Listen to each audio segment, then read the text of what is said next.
Next question है, a mild steel wire of length 2L and two sectional area A is stretch well within elastic limit horizontally between two pillars as shown in the figure. इसमें क्या है, ऐसे दो pillar लगे हुए हैं, एक वायर है जिसकी लेंथ है 2L, ठीक है, उसको हमने ऐसे अटकाया हुआ है दो पिलर्स पे।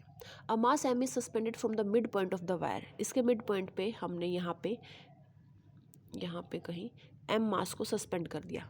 मास सस्पेंशन की वजह से क्या हुआ, जो ये वायर ऐसे 2L थी ये ऐसे नीचे की तरफ एक्सटेंड हो गई और इसकी शेप हो गई इस टाइप में। A mass M is suspended from the mid point of the wire, strain in the wire is, wire के अंदर कितना स्ट्रेन आएगा वो बताना है हमने, यानी कि चेंज इन लेंथ बाय में original length, change in length bye में ओरिजिनल लेंथ 2L, वो कितना आएगा वो बताना है। अब देखो ये पूरी 2L लेंथ की है, मिड पॉइंट पे हमने एक मास डालना है तो इसकी ये वाली लेंथ भी L हो जाएगी, ये वाली लेंथ भी L हो जाएगी। जो ये बीच वाली लेंथ है एक्सपेंशन, ये कितना दिया हुआ है आपको, x दिया हुआ है, तो यहाँ पे राइट एंगल ट्रायंगल बन रहे हैं, तो जो ये वाली लेंथ आएगी ये अपने पास कितनी आ जाएगी, under root x square plus l square. Similarly ये वाली लेंथ आ जाएगी x square plus l square.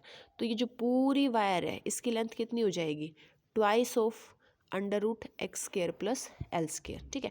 Originally length कितनी थी 2L, तो क्या करेंगे, डिफरेंस निकाल देंगे दोनों का, वही आ जाएगी एलोंगेशन। तो देखो एलोंगेशन के लिए इसने कैसे किया हुआ है, अपने पास 2L थी, L में स्प्लिट कर दिया, ये आ गया, यहाँ तक हो गया अपना, ये आ गया अपने पास under root L square plus X square. तो देखो चेंज इन लेंथ कितना आ जाएगा, twice of L square plus X square minus 2L, ये आ जाएगा। यहाँ पे ओरिजिनल लेंथ जो थी अपने पास कितनी थी 2L, और चेंज होकर कितनी आ जाएगी ये वाली twice of L square plus X square पूरे का रूट, ठीक है। अब इसमें से हम क्या करेंगे, एल स्क्र को कॉमन निकाल लेंगे। एल स्क्र को जब हम कॉमन निकालेंगे तो ऊपर कितनी पावर है, हाफ। एल स्क्र की पावर जब हम 1/2 करेंगे तो कॉमन क्या निकल जाएगा अपने पास, एल निकल जाएगा। तो यहाँ से कॉमन आ गया 2L, अंदर बच गया 1 + x square by L square, पूरे की पावर हाफ माइनस 2L। अब हम क्या करेंगे, इसमें और इसमें दोनों में से 2L को कॉमन निकाल लेंगे। जब हम 2L को कॉमन निकालेंगे तो ये अपने पास कितना आ जाएगा 2L, 1 + x square by L square minus 1, ये +1। अच्छा उससे पहले क्या करेंगे, हम इसको एक्सपेंड करेंगे, बाइनोमियल एक्सपेंशन लगाएंगे।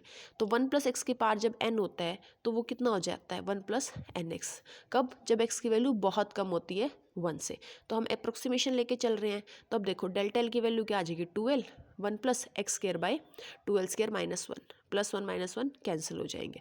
अब या तो इसको सोल्व कर लो यहाँ पे, या फिर इस 2L को डायरेक्टली नीचे लेके चले जाओ, change in length bye original length. 2L हमारा ओरिजिनल लेंथ है, तो ओरिजिनल लेंथ अगर बाय में चला जाएगा तो इधर क्या बच जाएगा अपने पास X square by 2L square, वही हमारा आंसर आ जाएगा। जो आपस स्ट्रेन पूछा गया है वो कितना आ जाएगा X square by 2L square. Next अपने पास a rectangular frame is to be suspended symmetrically by 2 string of equal length on 2 supports as shown in the figure. It can be done in one of the following 3 ways. हमने क्या किया है, ऐसे डाला है इसमें, और आपा को बताना है कि कौन से मेथड से आपा इसको लेके आए, ठीक है। तो अब देखो इसमें क्या होता है, इस तरह से हमने एक्सपेंड किया है तो जो टेंशन है वो इस तरफ आ जाएगी, इसका कंपोनेंट लेंगे, ये कितना हो जाएगा एंगल थीटा। ये वाला कंपोनेंट कितना आएगा अपने पास टी कोस थीटा। परपेंडिकुलर वाला कंपोनेंट कितना आएगा अपने पास टी साइन थीटा। सिमिलरली इस तरफ करेंगे, ये भी कितना आ जाएगा अपने पास, इधर भी T sine theta, T sine theta. इसका वेट है वो नीचे की तरफ एक्ट कर रहा है, कितना mg। mg किसके बराबर हो जाएगा अपने पास 2t साइन थीटा के, एक ये वाला और एक ये वाला, दो हो जाएंगे, दोनों को इक्वेट कर देंगे तभी तो बैलेंस रहेगा ना वो। जब आप इन दोनों को इक्वेट करेंगे तो अपने पास t की वैल्यू कितनी आ जाएगी, t की वैल्यू आ जाएगी अपने पास mg/2 साइन थीटा, ठीक है। t की वैल्यू मिनिमम कब होगी, जब साइन थीटा क्या हो जाएगा अपने पास मैक्सिमम हो जाएगा। साइन थीटा की मैक्सिमम वैल्यू कितना होता है 90 डिग्री, वो वाला किस केस में है, इस केस में है। टेंशन को ले लो और एंगल देखो किस में है अपने पास 90 डिग्री, इसी वाले केस में है। बस आ गया, ये बी पार्ट में आ जाएगा। Tension in string is same in all case, least in 1, least in 2, least in 3। तो जो सेकंड वाला केस बन रहा है अपने पास, जिसमें कि अपना जो एंगल बन रहा है वो कितना बन रहा है कंप्लीट 90 डिग्री, उस वाले में क्या हो जाएगा लिस्ट हो जाएगा टेंशन, क्योंकि थीटा क्या हो जाएगा मैक्सिमम। नेक्स्ट अपने पास consider 2 cylindrical rods of identical dimension, one of rubber and other of the steel. Both the rods are fixed rigidly at one end of the roof. दो road से roof से ऐसे टांग दी, ठीक है जी। एक है हमारे पास रबर की और दूसरी है हमारे पास स्टील की। Both the rods are fixed rigidly at one end to the roof. A mass of m is attached to each of the free ends at the center of the rod. Centre में हमने क्या किया, m मास इसके लगा दिया, m मास इसके लगा दिया।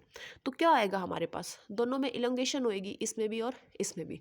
जो स्टील वाला है उसकी शेप तो एज इट इज़ रहेगी, और जो अपने पास रबर वाला है उसकी शेप में क्या हो जाएगा, चेंज आ जाएगा। सेलेक्ट करते हैं ऑप्शन किस में है, both the rods will elongate but there shall be no perceptible change in the shape. नहीं, ऐसा तो नहीं होगा। The steel rod will elongate and change shape but the rubber rod will only elongate. नहीं, steel की shape में change नहीं आएगा। The steel rod will elongate without any change in shape but the rubber rod will elongate and the shape of bottom edge will change into ellipse. ये वाला option हमारे पास क्या हो जाएगा, ठीक।